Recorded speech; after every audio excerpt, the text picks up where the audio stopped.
Hello dear students, Aaradhya study point में आप सबका स्वागत है। आज हम 8वीं कक्षा का 7th चैप्टर मेरे रजा साहब ये देखने वाले हैं। इसके लेखिका है सुजाता बजाज। मेरे रजा साहब इस लेसन की लेखिका है सुजाता बजाज। चलो तो हम अपने वीडियो को स्टार्ट करते हैं। 23 जुलाई सुबह सुबह ही समाचार मिला, रजा साहब नहीं रहे।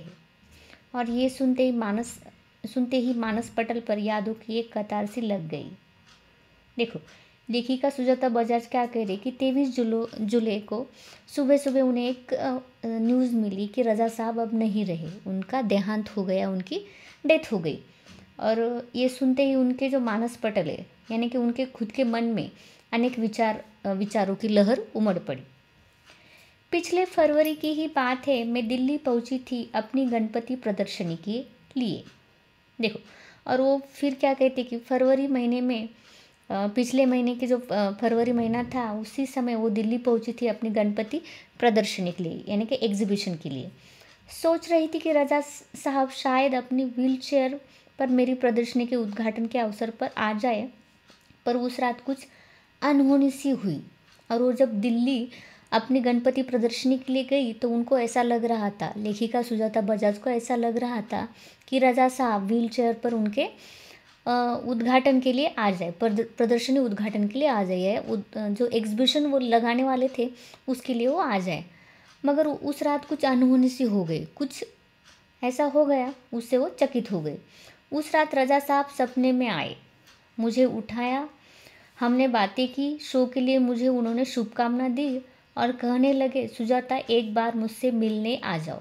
देखो, उस रात क्या अनहोनी हो गई कि रजा साहब लेखिका सुजाता बजाज के सपने में आए और उनसे कहने लगे कि मुझे एक बार मिलने आ जाओ।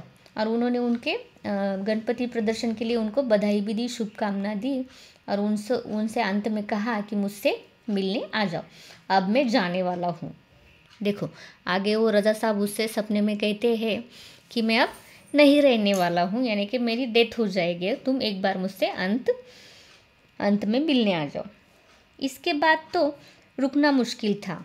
देखो, अगर ऐसा किसी को भी सपना पड़े, सपने में कोई भी इंसान आकर ऐसा कुछ कहे जिससे हम स्नेह रखते हैं, ऐसा इंसान हमारे सपने में आए और वो कहे कि एक बार मुझसे आकर मिलो, अब मैं जाने वाला हूँ, अब मेरा समय आ गया, ऐसा कुछ कहे तो सहजता है कि किसी को भी चिंता लगे या किसी को भी ऐसा लगे कि अब तो वो नहीं रुक सकती, उनसे मिलकर आना ही उनको अनिवार्य हो गया। मैं पहुंच गई उनसे मिलने। वे अस्पताल में एक शून्य की तरह लेटे हुए थे। मैंने उनके हाथों को छुआ, सिर्फ सांस चल रही थी, अलविदा कहकर लौट आई। देखो, लेखिका सुजाता बजाज कह रहे हैं कि मैं वो सपना आने के बाद वो उनसे मिलने गई। कहाँ गई? अस्पताल, यानी हॉस्पिटल में चली गई उनसे मिलने।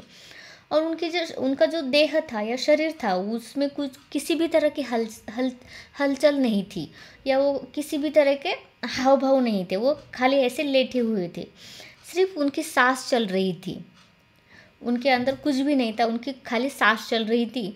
और लेखिका उनसे मिलकर उसके हाथों को छुआ, उनके हाथों को छुआ और उनको अलविदा कहते हुए लौट आई। रजा साहब अपने धर्म के साथ साथ उतने ही हिंदू और ईसाई भी थे।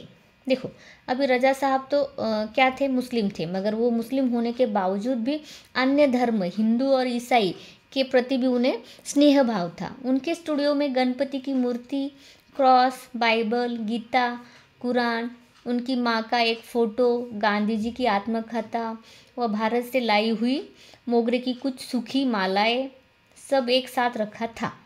वे गणेश को भी पूजते थे और हर रविवार को सुबह चर्च भी जाते थे। देखो, रजा साहब एक मुसलमान थे, मगर फिर भी उन्हें हिंदू, ईसाई और धर्मों के प्रति स्नेह था। उन्होंने हर धर्म की जो पवित्र धर्म ग्रंथ है, जैसे कि बाइबल, गीता, कुरान, उन्होंने सबको अपने स्टूडियो में रखा था। और उसमें क्या थी? उनकी एक माँ की फ़ोटो भी थी, गांधी जी की आत्मकथा कथा का एक बुक था, और उन्होंने कहा कि कुछ मोगरे की मालाएं भी थी जो सूख गई थी, और वे गणेश पूजा भी करते थे, ऐसा लेखिका सुजाता बजाज कहती है। एक दिन जहांगीर आर्ट गैलरी में प्रदर्शनी देखते हुए किसी ने कहा, अरे यह तो एस रजा है। देखो, जहांगीर नाम की जो आर्ट गैलरी थी उसमें किसी ने कहा ये तो एस रजा है। मैं एकदम सावधान हो गई क्योंकि मेरी सूची में उनका भी नाम था। देखो, उनको जो सूचना मिली थी उसमें रज़ा साहब का भी नाम था। मैंने उनके पास जाकर कहा, रज़ा साहब आपसे बात करनी है। देखो, लेखिका ने उनके पास चली गई, रज़ा साहब के पास चली गई और उनसे कहा कि मुझे आपसे बात करनी है। वे देखते ही रह गए। उन्होंने मुझे इंटरव्यू दिया, बहुत सारी बातें हुई। देखो, और लेखिका जब सुजाता बजाज जी उनसे मिली तो वो उसको देखते ही रह गए और अच्छा उसको उन्होंने इंटरव्यू भी दिया, अपनी मुलाकात भी दी। देखो, उस दरमियान बहुत सारी बातें हुई। अचानक मुझसे पूछने लगे कि आप और क्या क्या करती है। रज़ा साहब लेखिका सुजाता बजाज जी से पूछते कि आपको और क्या क्या करने में रुचि है। मैंने कहा, मैं कलाकार हूँ, पेंट करती हूँ। और जवाब देते हुए लेखिका कहती है कि मैं एक कलाकार हूँ और मुझे पेंटिंग करने का शौक़ है। वे तुरंत खड़े हो गए और कहने लगे, चलो तुम्हारा काम देखते हैं। ये सुनकर रज़ा साहब खड़े हो जाते हैं और कहते हैं कि चलो तो ठीक है, तुम एक कलाकार हो और पेंट करते हो तो चलो तो तुम्हारा काम देखते हैं। फिर उस पर वो लेखिका क्या कहती है, देखो, मैं सोच में पड़ गई, मेरा काम तो पुणे में है। लेखिका जो काम करती थी वो तो सब पेंटिंग्स या उसका जो कुछ भी प्रदर्शनी था वो सब कुछ पुणे में था। उन्हें बताया तो वे बोले चलो पुणे। रज़ा साहब उसको बोलते कि चलो पुणे। ताज होटल के सामने से हमने टैक्सी ली और सीधे पुणे पहुँचे। देखो, जो मुंबई का ताज होटल है वहाँ से उन्होंने एक टैक्सी बुक की और वो सीधा पुणे आए। उन्होंने मेरा काम देखा और फिर कहा, आपको पेरिस आना है, आपका भविष्य बहुत उज्जवल है। और रज़ा साहब ने लेखिका का काम देखा, पेंटिंग्स देखी और उन्हें वो बहुत पसंद आई और वो कहते हैं उससे, लेखिका से, कि आपका भविष्य बहुत ही अच्छा है और आपको एक बार पेरिस आना होगा। छोटी से छोटी बात भी उनके लिए महत्वपूर्ण हुआ करती थी। देखो, रज़ा साहब के लिए कोई भी बात कितनी भी न क्यों ना छोटी हो, फिर भी वो उनके लिए बहुत खास होती थी।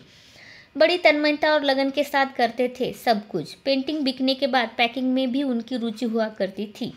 कोई इस काम में मदद करना चाहता तो मना कर देते थे, किसी को हाथ नहीं लगाने देते थे। बड़े करीन से धैर्य के साथ वो पैकिंग करते थे। देखो, लेखिका के जो रज़ा साहब है उनको कोई भी काम छोटा या बड़ा नहीं लगता था। वो हर काम अपनी लगन से करते थे। अगर कोई पेंटिंग बिक जाए तो क्या करते कि वो उस पेंटिंग की पैकिंग खुद करते थे और पैकिंग करने में कोई मदद करे तो उनको वो ये बात पसंद नहीं थी। उनको अपनी पेंटिंग की पैकिंग खुद करना ही अच्छा लगता था। और वो कहते थे, क्या कहते थे, देखो, लड़की ससुराल, कहते थे लड़की ससुराल जा रही है, उसे संभाल कर भेजना है। जब वो पेंटिंग्स को भेजते थे पैक करके तो उनको कहना था कि ये जो लड़की है ये ससुराल जा रही है और उसको संभाल कर भेजना चाहिए। जब वे किसी को पत्र लिखते या कुछ और लिखते थे तो मत पूछिए, हर शब्द हर पंक्ति को नाप तोल कर लिखते थे। फूल उन्हें बहुत प्यारे लगते थे। देखो, लेखिका कहती है सुजाता बजाज की रज़ा साहब की और एक विशेषता थी कि जब वो किसी को लेटर लिखते थे, किसी को भी लेटर लिखते थे तो क्या करते कि हर एक पंक्ति हर एक शब्द बड़े ही सोच समझ कर लिखते थे। और उन्हें फूल भी बहुत ज़्यादा पसंद थे, फ्लावर्स भी उन्हें बहुत पसंद थे।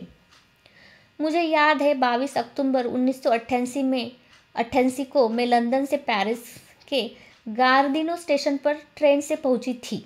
देखो, 22 अक्टूबर 1988 को क्या होता, लेखिका बजाज कहाँ से कहाँ पहुंची थी, लंदन से पेरिस गार्दिनो स्टेशन पर ट्रेन से आई थी। रज़ा साहब स्टेशन पर मेरा इंतज़ार कर रहे थे। ट्रेन लेट थी पर वे नहीं, वही डटे रहे। मुझे मेरे हॉस्टल के कमरे में छोड़कर ही वे गए। देखो, लेखिका की जो ट्रेन थी वो लेट हो गई थी, फिर भी रज़ा साहब उसकी राह देखते हुए वहीं स्टेशन पर रुके थे और उन्हें वहाँ स्टेशन से उन्होंने हॉस्टल में ड्रॉप कर ही वो चले गए। एक दिन मैं बीमार होकर अपने कमरे में पड़ी थी। रात 11 बजे रज़ा साहब मेरे लिए दवा भारतीय रेस्टोरेंट से खाना पैक करवा कर पहुँच गए। देखो, लेखिका जब हॉस्टल में बीमार पड़ी थी अपने कमरे में ही, तब रात के 11 बजे रज़ा साहब आए, उसके लिए दवाइयाँ लेकर आए। साथ में जो इंडियन रेस्टोरेंट होता है उससे खाना लेकर आ गए। मेरे घर वालों को फ़ोन करके कहा, आप लोग चिंता न करें, मैं हूँ पेरिस में सुजाता की चिंता करने के लिए। और इतना ही नहीं, रज़ा साहब ने लेखिका सुजाता बजाज के घर पर उनके घर वालों से कहा कि आप टेंशन मत लीजिए, आप चिंता मत कीजिए, मैं यहाँ पे हूँ, आपको कोई चिंता करने की ज़रूरत नहीं, सुजाता की चिंता मैं करूँगा या उसका ख्याल में रखूँगा, ऐसे रज़ा साहब ने उनके घर वालों से कहा। हर बार जब मैं या रज़ा साहब पेंटिंग पूरी करते तो सबसे पहले एक दूसरे को दिखाते थे। अब ये दोनों भी पेंटर थे, दोनों भी कलाकार थे, और दोनों भी अगर कोई पेंटिंग करते थे या कोई भी पेंटिंग पूरी करते थे तो सबसे पहले एक दूसरे को दिखाते थे।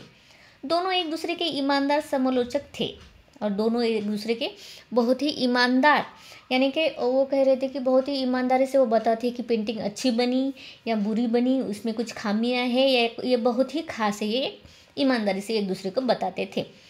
हमने मुंबई, लंदन, पेरिस और न्यूयॉर्क में साथ साथ प्रदर्शनी की, पर कभी कभी कोई विवाद नहीं हुआ। यह उनके स्नेह और अपनेपन के कारण ही था।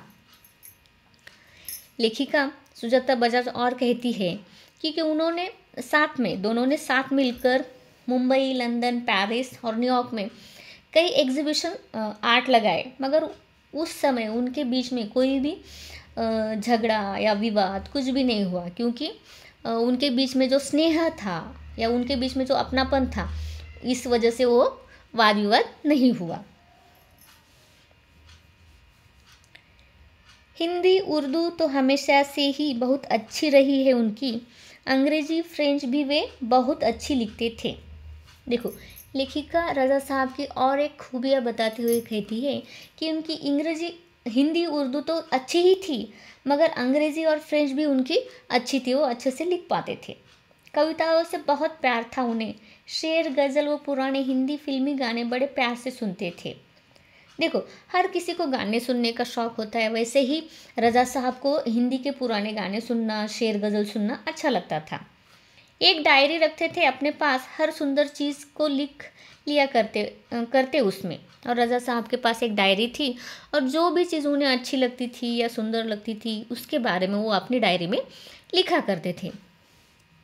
मेरी बेटी हेलेना बहुत खूबसूरत हिंदी बोलती थी तो उन्हें बहुत गर्व होता था। वे हमेशा उसके साथ शुद्ध हिंदी में ही बात करते। देखो, लेखिका जो सुजाता बजाज है, उनकी बेटी का नाम क्या था? हेलेना। वो बहुत ही अच्छी तरीके से क्या करती थी? हिंदी में बात करती थी और उससे रज़ा साहब भी बहुत अच्छी, यानी कि साफ़ सुथरी हिंदी में ही बात करते थे और उनको बहुत गर्व होता था कि लेखिका की बेटी हेलेना बहुत अच्छी हिंदी बोल पाती है। इसलिए रज़ा साहब को अच्छा खाने का बहुत शौक़ था, पर दाल, चावल, रोटी, आलू की सब्ज़ी में जैसे उनकी जान अटकी रहती थी। देखो, हर किसी को खाने का शौक़ होता है, हर किसी को खाना खाना पसंद होता है। उसी तरह रज़ा साहब को भी खाने का शौक़ था और उनको दाल, चावल, आलू की सब्ज़ी बहुत पसंद थी और उसमें उनकी जान बसती थी।